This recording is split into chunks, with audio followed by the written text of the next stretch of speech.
Hi you guys, welcome back to my channel. Wow, it has been a while, maybe a month or so since I last posted a video. I think it'd be fun to do a catch-up what I watched this summer so far type of video, and I will go through the horror and non-horror that I watched, but probably go faster through the non-horror, so we're going to focus more on the actual horror movies that I watched, and that is going to include a couple of movies that you guys might be interested in, like The Black Phone. I wanted to make a separate video entirely about that, but it's a little bit too late now, and I'm also going to be making a separate video about the movie Nope, Jordan Peele's new film, obviously like one of the most anticipated horror films of the entire year this year, so we're not going to talk too much about that in this video. It's going to have its own separate video since it just recently came out. I've got my cold brew here. I just topped it with some whipped cream and stuff because I'm kind of crazy, I don't know. I'm gonna need some coffee to get through this list anyway. So let's start with June.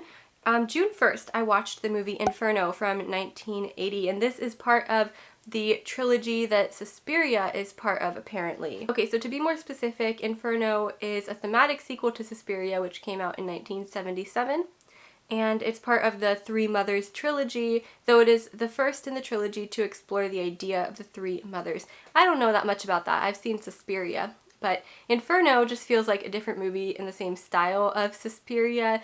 We definitely get that almost giallo feel in the movie, but I haven't really seen enough movies of this kind to talk specifically about the details. I have to say that this is not really my favorite style of film.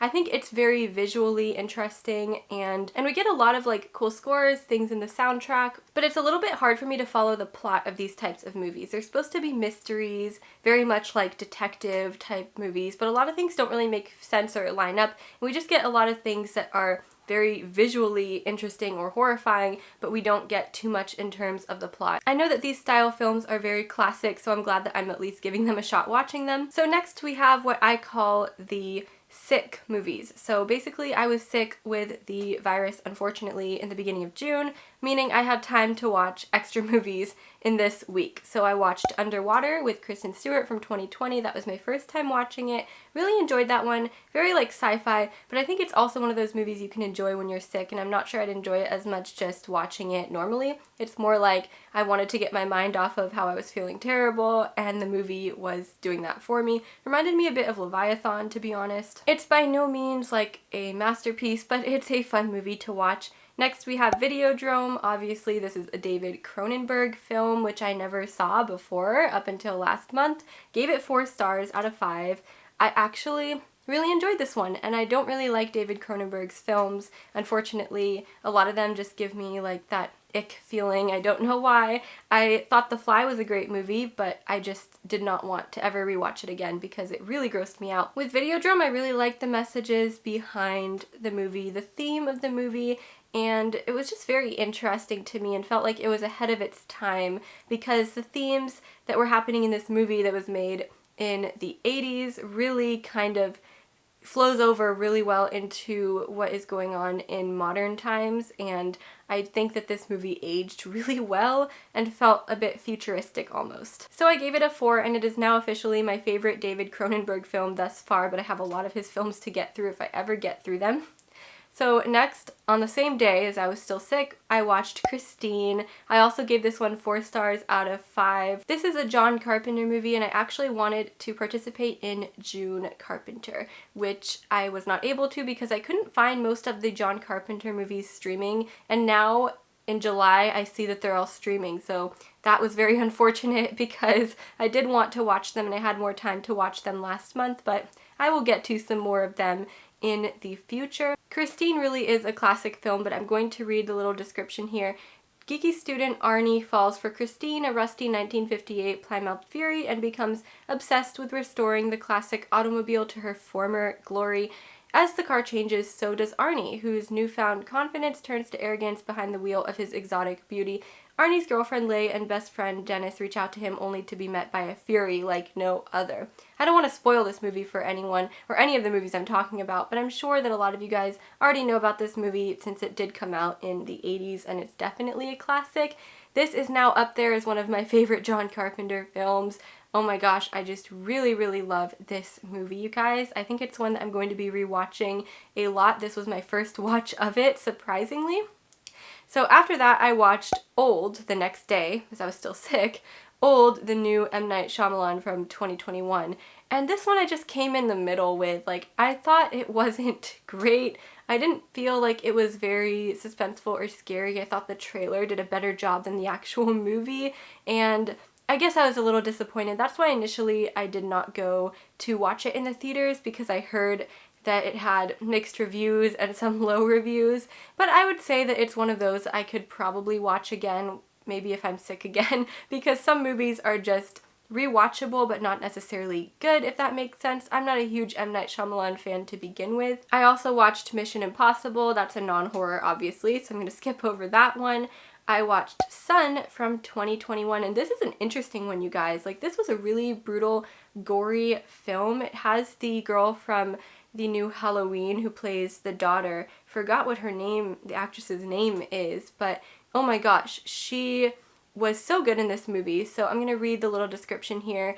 You can't outrun a family secret. When a young boy contracts a mysterious illness, his mother must decide how far she will go to protect him from terrifying forces in her past.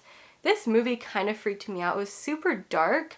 It was kind of disturbing. The themes were disturbing, and very bloody and gory and like disgusting. The effects were really good. I'm not sure the end really did it for me. The ending kind of ruined it a little bit for me, but I still felt that this was an effective horror movie, but definitely not an upper, much more like a downer as far as horror films go. You know how some horror films can leave you feeling kind of like dragged down? This one's a little bit like that, I'm not going to lie. Then I watched Top Gun Maverick and Jurassic World, both of the old ones, because I was going to watch the new one.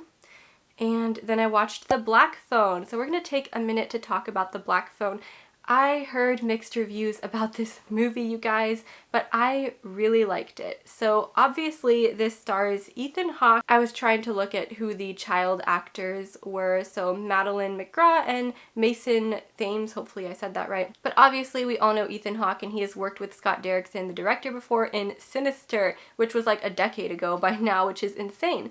This movie definitely feels a bit similar to Sinister in a lot of ways. I'm not going to spoil anything. I think a lot of you guys have already seen it though, so maybe it'll be safe to talk a little bit more in depth about it, but I'm not going to go into the ending or anything. But we have the ghost children element that we get in Sinister as well. I think that's definitely a theme in his movies.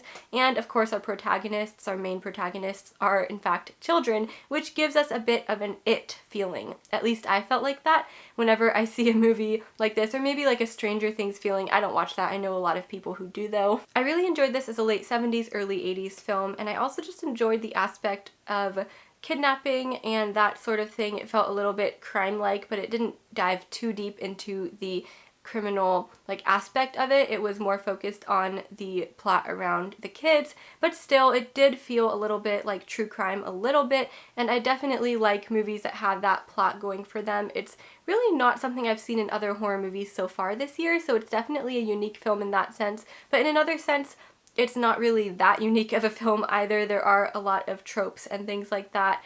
There are some jump scares. I thought that a couple of them were really effective.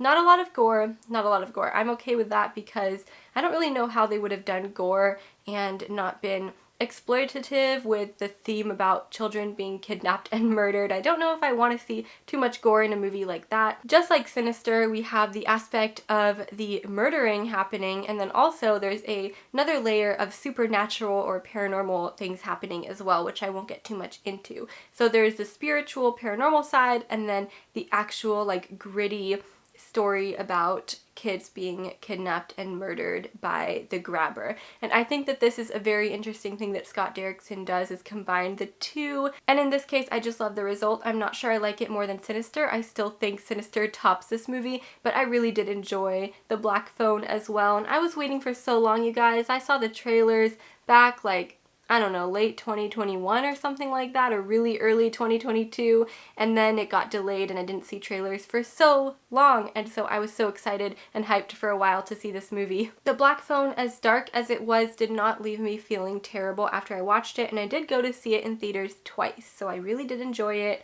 and the people that I went to see it with also really enjoyed it as well. Okay, so next we have The Omen, the last movie I watched in June from obviously 1976. This was a rewatch. I've seen The Omen multiple times. This movie never fails to disturb me. I just feel like it gives me such a terrible feeling, more so than The Exorcist even. I always thought this one was a bit scarier. I know The Exorcist goes a little bit more extreme, well, a lot more extreme with what's happening to the actual child, but in The Omen, it's just, as you know, it's ominous. I gave this one a 4 out of 5 as well. It just made me feel so terrible afterwards. I'll read the synopsis. It's very short. Immediately after their miscarriage, the U.S. diplomat Robert Thorne adopts the newborn Damien without the knowledge of his wife, yet what he doesn't know is that their new son is the son of the devil. Okay, this is not a spoiler or anything. It's literally in the synopsis here, but it's also at the very, very beginning of the movie. But this woman gives birth to her son, who then is taken away from her, put into another room, and mysteriously dies. The husband hears news of this from the doctor or somebody, and this is not a normal hospital. There are nuns. It's almost like it's like the hospital ward of some type of religious area. I don't really know what that's called, but there's a name for it. And so the baby mysteriously dies, and so he decides to replace it with another baby that the nuns hand over to him.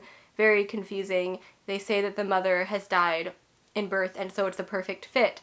Very suspicious. The husband now has to live with the fact that this is not his real son, and he knows it, and he lied to his wife about it too.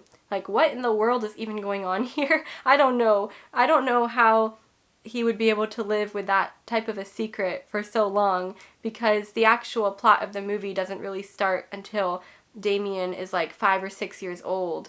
And so all those years of lies, you guys, I don't know. I kind of forgot that part of the movie until I just rewatched it. So now I'm kind of just thinking about that, and that's interesting. So now we have July. July is a sad month. I only watched a few movies. I watched Elvis, the new Elvis movie. Enjoyed that one. Thought it was a little bit too long though. And it is. It's like 2.5 hours or almost 3 hours or something like that. But I did enjoy that one. And not a horror, obviously, so we're not going to talk too much about that. I also rewatched Jaws, 5 stars, the 4th of July, actually. So that's a very 4th of July movie. I love Jaws. I know Shark Week is happening now, and there's just a lot about sharks right now. And Jaws, of course, is the ultimate shark movie, so gotta rewatch that one. Next, we have Troll 2. Oh my gosh, I don't even know what to tell you guys about Troll 2. If you haven't seen Troll 2, you don't know what Troll 2 is, and you think you might need to watch Troll 1 before, trust me, you don't. I don't know what Troll 2 is. Nobody knows what it is. But the lines in this movie and the dialogue. Like, I don't know what was happening with the plot, but the dialogue, you guys. Oh my gosh. It is something interesting. I don't know if I would ever rewatch it, but there are some very iconic lines in this movie. And besides that, I have no idea. I could not tell you what happened at all. There's not even really trolls in this movie. So if you're wondering, it's not really anything like the actual movie Troll, which I'm pretty sure I saw when I was younger. So let's not talk about that anymore. Next, I watched Jurassic World Dominion. And you guys, Jurassic World Dominion, it was just not, it wasn't as bad as everybody said it was going to be. I actually thought it was still a little bit more interesting than the second Jurassic World, but I don't know. It just felt a little bit like out of place from the trilogy, if that makes sense. So again, not really a horror, so we're not going to focus too much on that. And then just recently I watched Nope. And you guys, this one is a 4.5 stars. I might even bump it up. I don't know. Right now I'm at a 4.5. I'm going to talk about that in another separate video, so I don't want to get into it in this video. And I also watched The Meg, and The Meg was just a fun shark movie, obviously not on par with like Jaws or anything like that, but just a fun shark movie. I think I would rewatch it again. It was interesting. The channel I was watching it on had commercials though, so I couldn't fully enjoy the experience, but yes, this is one that I'd probably rewatch again for fun. So The Meg, of course, I'm going to watch some more shark stuff probably now that I'm in the mood for that, since it is Shark Week. And that about wraps it up for everything I've watched so far. This is June through July. I am sure I can create an August recap once we get there. I'm not sure what movies I'm even excited about now that Nope is gone. It's almost like, or now that Nope has already come out, it's almost like that was the movie I was looking forward to. I guess we will talk about that in a future video if there's any other movies I'm looking forward to. Right now I definitely am looking forward to Bodies, Bodies, Bodies, but not like super hyped for that one, if that makes sense, just a little bit. Subscribe if you enjoy this content, like the video, it helps, and if you'd like to see more from me, let me know in the comments below what you'd like me to talk about next. Thanks for watching, as always. I'll see you guys in the next video. Bye!